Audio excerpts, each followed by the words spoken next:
परिपूर्ण ओलांडण हे किती स्वादिष्ट आहे. कृपया यातील काही घ्या.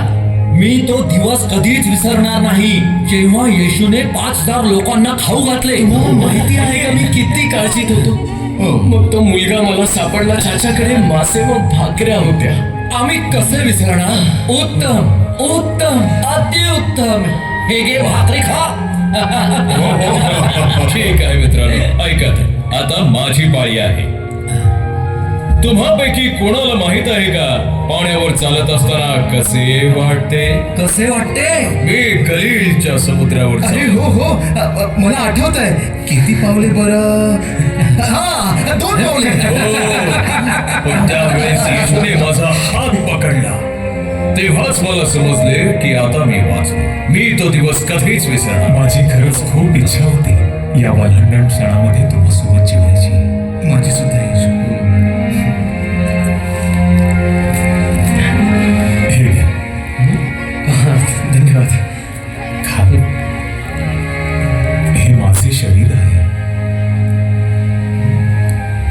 हे नव्या कराराचे माझे रक्त आहे जे पुष्कळांकरिता ओतलं जात आहे.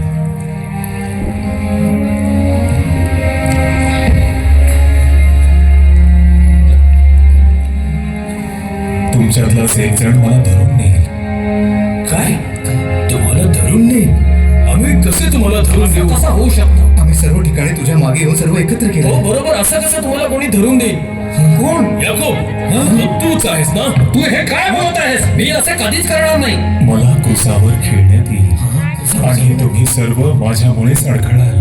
कसं शक्य आहे हे सगळं. मुलांनो, मी 3ऱ्या दिवशी पुन्हा उठेन आणि त्यानंतर मी तुमच्या आधी गालिलात जाईन. असं तुम्ही का बोलताय? बिलकुल नाही. आम्ही तुम्हाला का सोडू. तुम्हाला माहित नाही का आम्ही तुमच्यावर किती प्रेम करतो. मी तुमच्यासाठी माझा जीव पण देईन. हो आम्ही सगळे. तर तू माझ्यासाठी स्वतःचा जीव पण देणार आहेस. कोंबडा हरवण्यापूर्वी तू मला 3 वेळा नाकारशील. असे कधीच होणार नाही. जरी मला तुमच्या सोबत मरावे लागले तरी मी तुम्हाला कधीच सोडणार नाही. मी पण. आज रात्री आपण सगळे गेटचे मानेला जाऊन प्रार्थना करू.